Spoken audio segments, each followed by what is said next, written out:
Vamos agora deduzir a equação das ondas sonoras, mas considerando um caso simples, propagação de uma onda sonora ao longo de uma direção. Portanto, propagação de uma onda unidimensional.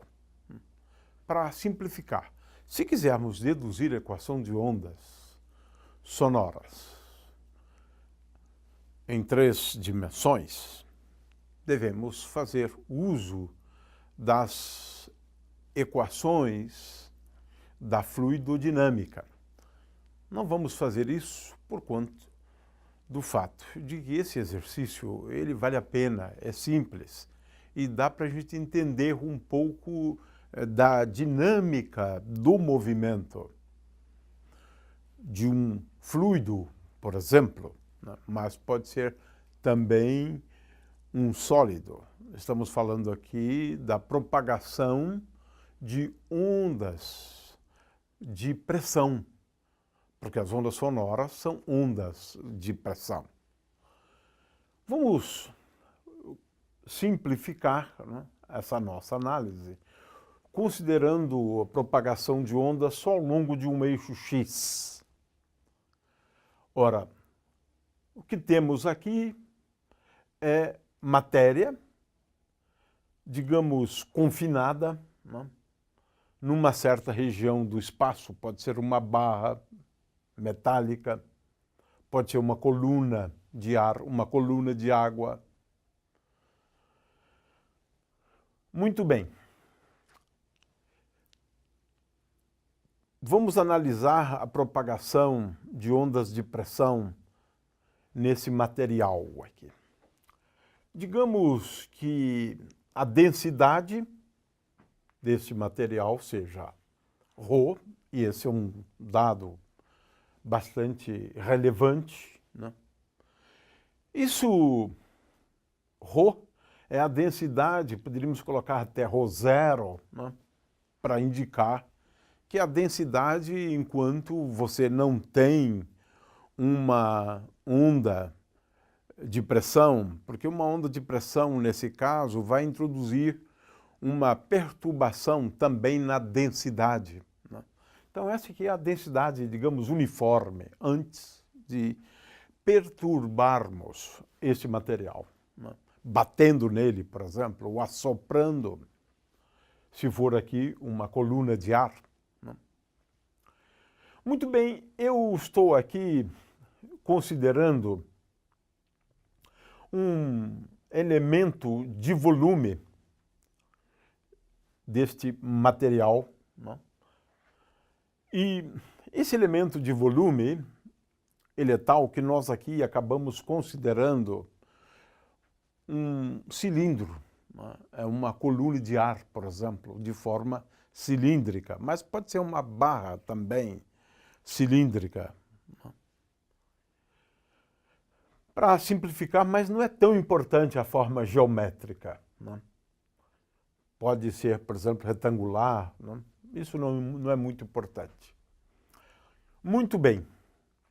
De forma que eu estou considerando este pequeno elemento de volume cuja área ou cuja seção transversal, né, do cilindro, a base, portanto, do cilindro tem uma área A. E agora eu vou considerar um cilindro de altura ΔX. E ΔX vamos sempre considerar como sendo pequeno. De forma que o cilindro tem uma base, e vamos colocar aqui essa coordenada como sendo a coordenada x, e a outra parte do cilindro está na coordenada x mais ΔX. De forma que o volume deste elemento, ele é dado por área vezes ΔX. Vamos considerar, por exemplo, a massa contida nessa região entre as coordenadas x e x mais ΔX, né? Ora, essa massa é dada pela densidade, que nós vamos tomar como sendo uniforme, para começar, ρ0, dividido pelo volume, portanto, A vezes ΔX. Muito bem. Agora, vamos à situação que interessa. A situação que interessa é aquela na qual, por alguma razão, nós temos uma perturbação e essa perturbação vai levar a um deslocamento,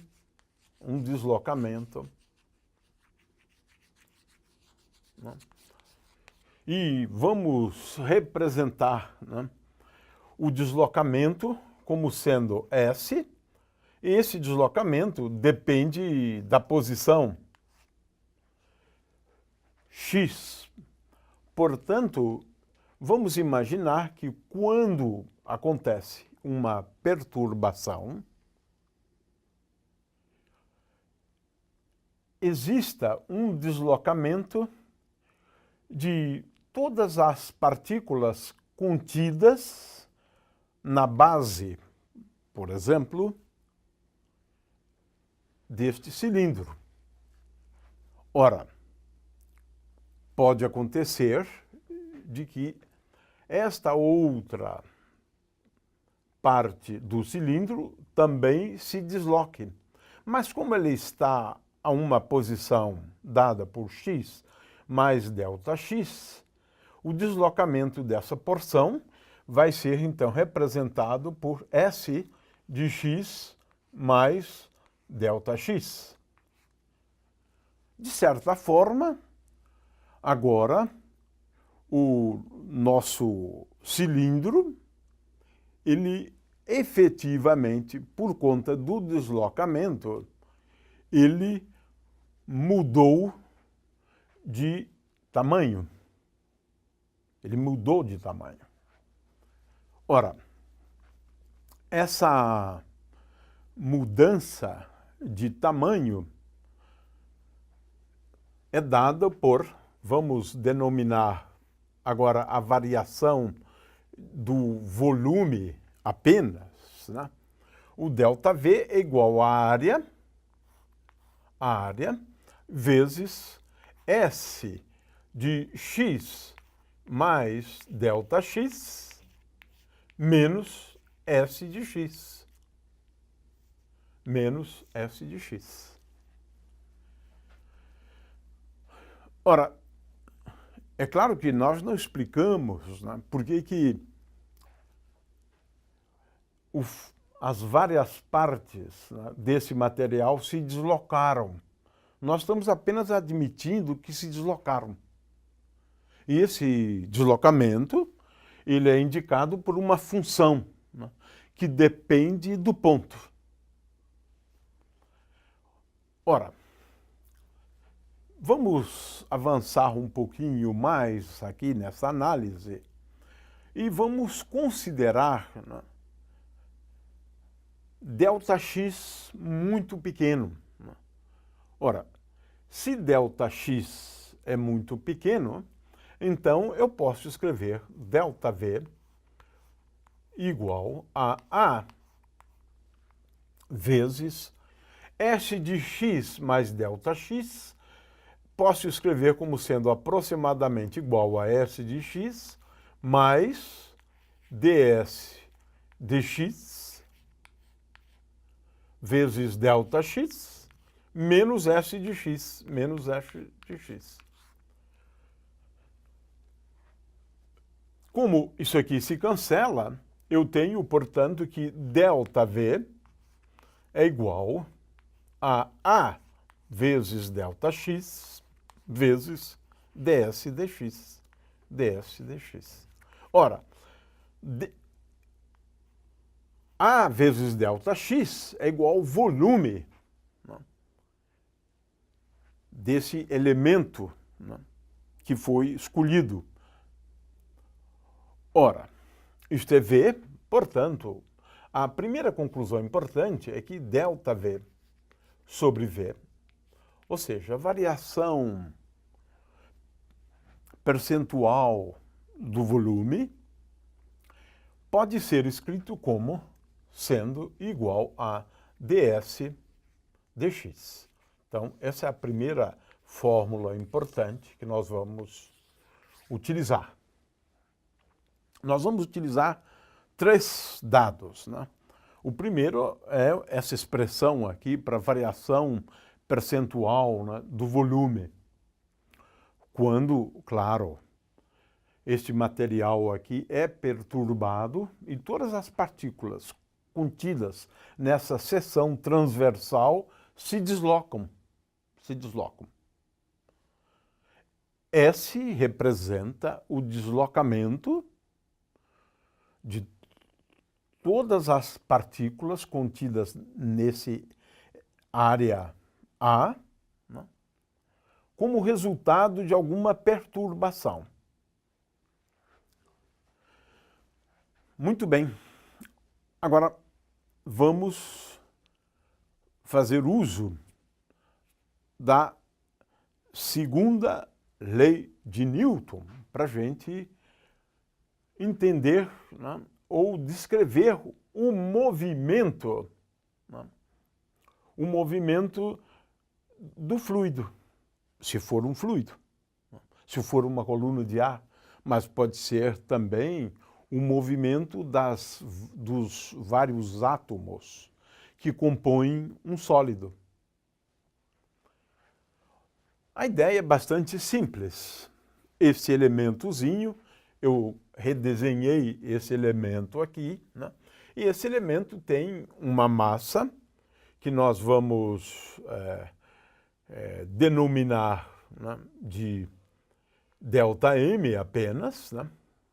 ΔM. Muito bem, então eu vou considerar um elemento, né, entre as coordenadas x e x mais ΔX, né, e ele tem uma massa ΔM, é uma porção de matéria. Ora, como é que nós escrevemos a lei de Newton? Bom, a gente escreve assim. Vamos primeiro escrever a segunda lei de Newton. É massa vezes a aceleração, né? Estou apenas escrevendo a lei de Newton. É igual à soma das forças, né? Soma das forças. Né? Ora, neste caso aqui, eu tenho uma porção de matéria cuja massa é ΔM,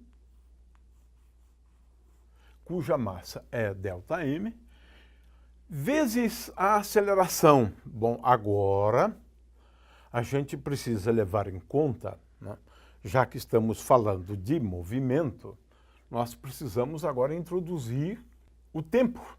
Então, S, na verdade, varia com x e varia também com o tempo.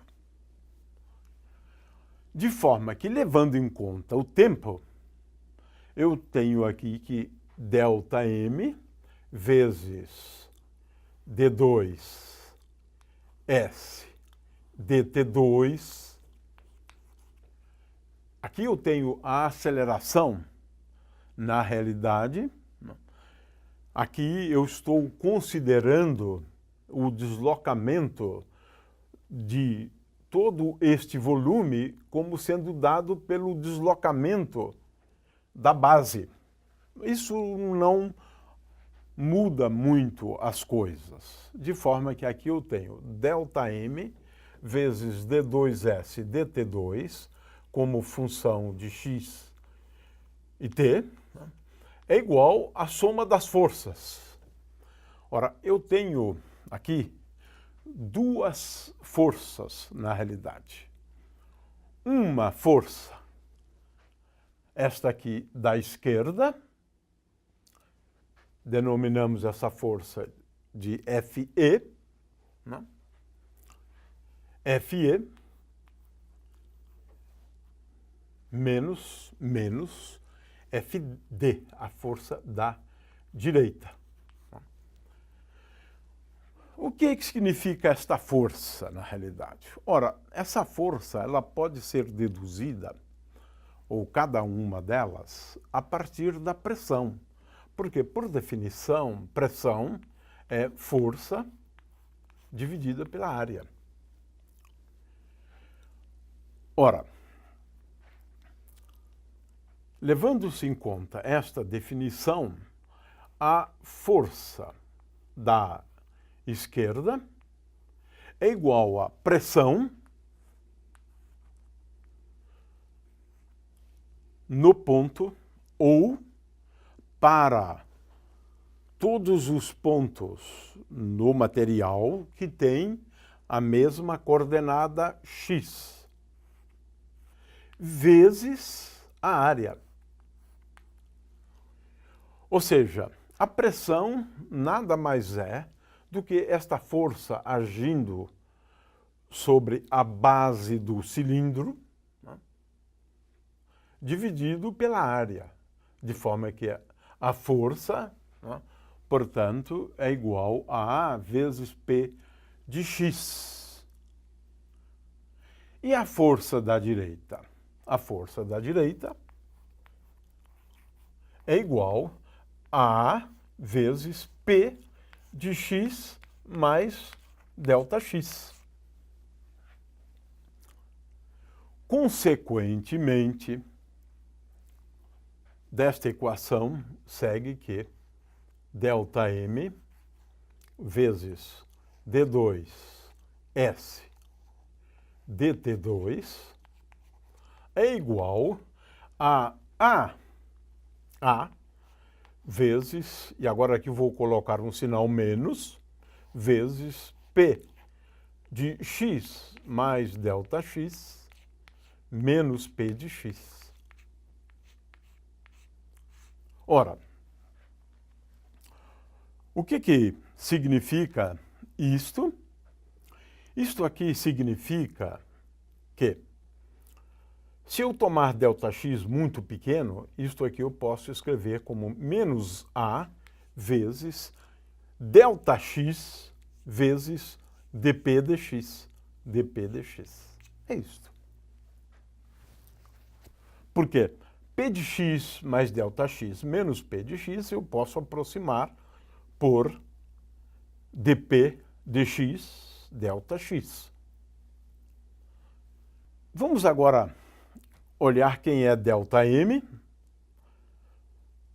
E aqui eu devo fazer uma pequena correção, na realidade, né, que agora este ΔM, né, na realidade é o contrário, ρ0 é ΔM sobre A vezes ΔX. Consequentemente, ΔM que está aqui é igual a ρ0 vezes A, ρ0 vezes A, vezes ΔX, D2S dt2 é igual a menos A vezes ΔX vezes dp dx, dp dx. Ora, posso cancelar A ΔX, A ΔX. A segunda equação importante, já tenho aqui uma primeira equação importante, é que, de acordo com a lei de Newton, a segunda lei de Newton, o que nós temos é ρ, posso colocar ρ0 aqui, vezes D2S dt2 é igual a menos dp dx. É claro que esse deslocamento, como nós estamos vendo, ele decorre de uma variação da pressão. Se a pressão for a mesma, de um lado e do outro, não há por que haver o deslocamento como função do tempo. Quero também chamar a atenção para o fato de que aqui, na realidade, nós introduzimos uma aproximação, porque, a rigor mesmo, o que eu gostaria é de analisar x mais s de x. E aqui, então, seria x mais delta x mais s de x mais delta x. E nós fizemos uma aproximação no sentido de desprezar esses termos aqui. E, de fato, eles dão uma contribuição muito pequena, né? E é por isso que nós não levamos em conta, né, a pressão no ponto x mais s de x. Né? Então, é uma observação que eu gostaria de fazer. Né? Muito bem. Então, esta aqui é a segunda equação importante. Que equação é esta? Na verdade, é a segunda lei de Newton. E nós escrevemos a segunda lei de Newton de tal maneira que a densidade pode ser do sólido, pode ser do fluido numa coluna, pode ser o ar numa coluna de ar. O fato é que eu expressei aqui a segunda lei de Newton fazendo uso não do conceito de força que eu acabei utilizando, mas agora em termos da taxa de variação da pressão. De forma que aqui eu tenho uma pressão, P de x, né? E eu estou admitindo que aqui eu tenha aqui em x mais delta x, neste ponto aqui, a pressão, né? A pressão é diferente, é a pressão x mais delta x. Né? É claro que se for a mesma pressão, nós não vamos ter uma onda se propagando, é uma onda de pressão. Né? Consequentemente, é importante que se entenda que nós estamos falando aqui da pressão variando ponto a ponto.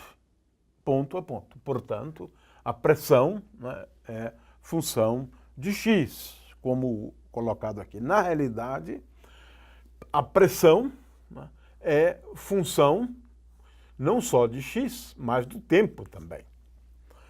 Mas aqui nós fizemos a derivada parcial, né?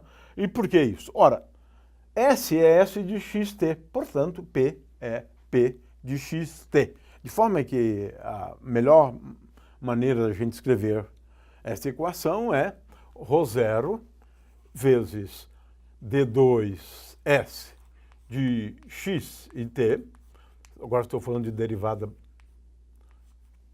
parcial, né? É igual a menos dp de x e t dx. É isso. Essa equação aqui é, como disse antes, né, o resultado da segunda lei de Newton. Muito bem, temos então um primeiro ingrediente, que é a variação percentual de volume, por conta do deslocamento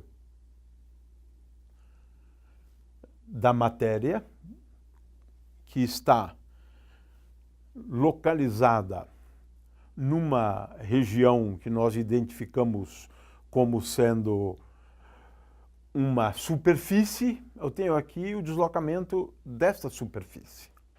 essa superfície se deslocou, essa superfície se deslocou. De forma que nós estamos falando aqui de deslocamento de superfícies. Toda matéria concentrada nesta superfície se deslocou. Toda matéria concentrada nessa superfície se deslocou também. Essa é a função de deslocamento, que descreve o deslocamento.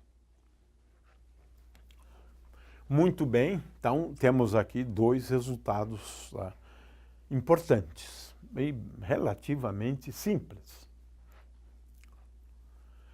Vamos a um último resultado agora, porque nós não falamos ainda sobre nenhuma propriedade importante, né, daquele material. Ora, agora nós vamos admitir o comportamento elástico. Vamos agora escrever a lei de Hooke para esse material. Como é que nós escrevemos a lei de Hooke para um determinado material? Ora, vamos então ao último ingrediente importante, né, e vamos destacá-lo aqui, né. Vamos deixar isto claro, que é um passo importante, né? Ou seja, vamos admitir que esse material seja um material que exibe um comportamento elástico, né? Do que se trata o comportamento elástico para materiais, para sólidos, né? É o comportamento elástico do material. Do que se trata isso? Trata-se do seguinte: se nós temos um material que varia de volume como resultado da aplicação de forças a esse material, então, aplicando forças a esse material, mas nós vamos falar mais de pressão, né? Ou seja, aplicando uma pressão, né, sobre um determinado material, e vamos aqui designar por ΔP essa variação de pressão. Então, de acordo com a lei de Hooke, ΔP é igual a menos uma constante, que vamos chamar de B, é a constante de elasticidade volumétrica do material. De forma que, mediante uma variação de pressão, de acordo com a lei de Hooke, ela vai me levar a uma variação do volume, na verdade, da variação percentual do volume, de tal forma que esta variação depende linearmente com essa quantidade aqui. Ou seja, mediante a variação da pressão sobre um material qualquer, dentro do regime elástico, esta variação da pressão vai me levar a uma variação do volume. De forma que, aqui, a lei de Hooke estabelece apenas que, para materiais elásticos, ΔP é igual a menos, o sinal menos aqui é muito importante, porque se a pressão aumenta, o volume vai diminuir. Então, se ΔP é positivo, ΔV é negativo. É isso que a gente espera de um material. Ora, B é uma constante que caracteriza o material. De forma que aqui temos um ingrediente. Esse ingrediente é extremamente importante. Esse ingrediente é a lei de Hooke. Consequentemente, eu tenho que P menos P0 é igual a menos B vezes ΔV sobre V.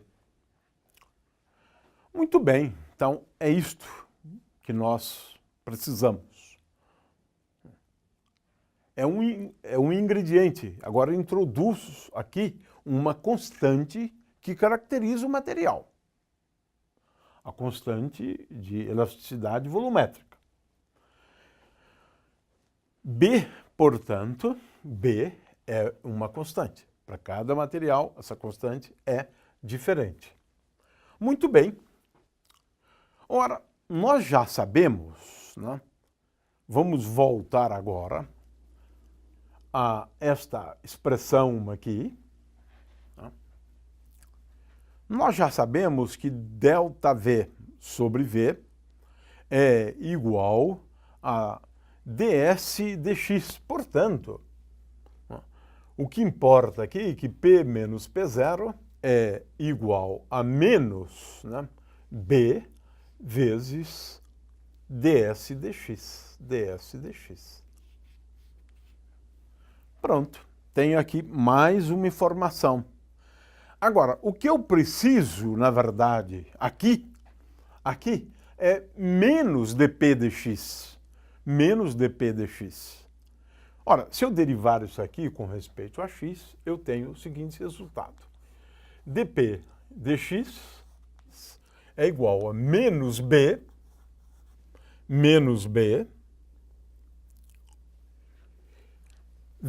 vezes d2s dx2. dp dx, isso é a constante, dp dx é igual a menos b d2s dx2. Agora, praticamente encerramos. Por quê? Eu trago essa informação para cá. Veja, dp dx é igual a menos b vezes d2x2. Consequentemente, voltando a esta equação, né, eu tenho ρ0 vezes d2s dt2 é igual a menos, com menos, mais b vezes d2s dx2. Olha só, aqui está a equação de ondas sonoras, porquanto estamos falando da pressão. É claro que aqui eu tenho como relacionar pressão a S, ou melhor, com a derivada de S, né, com respeito a X. Né. Então, eu posso obter a pressão, uma vez conhecido S de xt, né. Veja, basicamente a pressão, nós podemos escrever assim, né, a pressão é igual a, colocar com P maiúsculo é melhor, P é igual a menos B vezes ds dx. ds dx. Se eu conhecer S, eu posso determinar a pressão.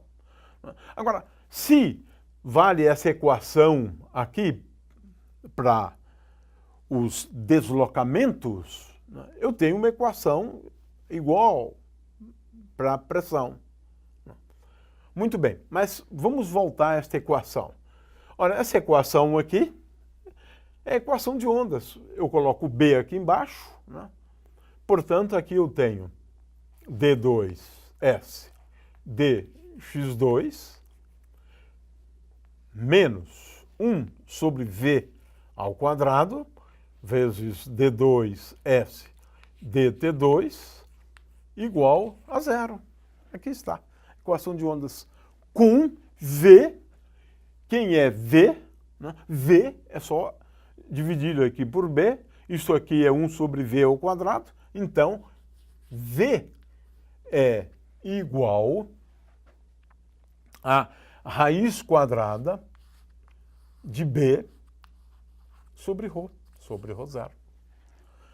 Então, a velocidade de propagação das ondas sonoras envolve uma constante que caracteriza o material, né, e a densidade do material. Uma expressão relativamente simples, né? É claro que a gente pode também escrever, podemos escrever uma equação não só para o deslocamento, como também para a pressão, né?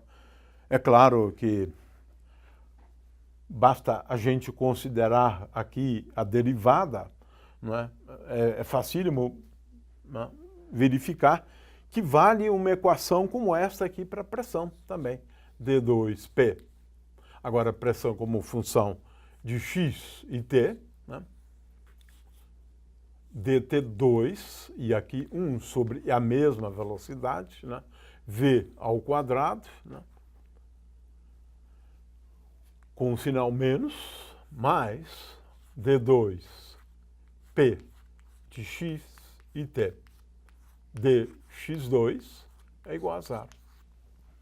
Ou seja, se S satisfaz a equação de ondas, é óbvio que a derivada de S com respeito a x, né, também satisfaz a mesma equação. O B aqui não faz a menor diferença, tá certo? Porque basta, eu estou aqui apenas derivando, né? E isso é fácil realmente de ser verificado, não é nada difícil, né?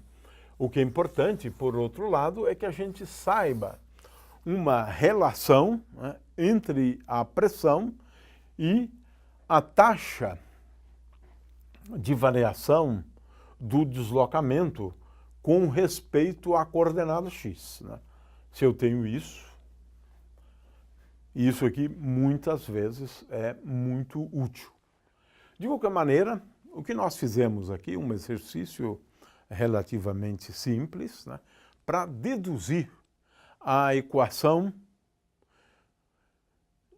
das ondas sonoras. É claro que a gente sabe que o som, né, corresponde a uma parte do espectro das ondas sonoras.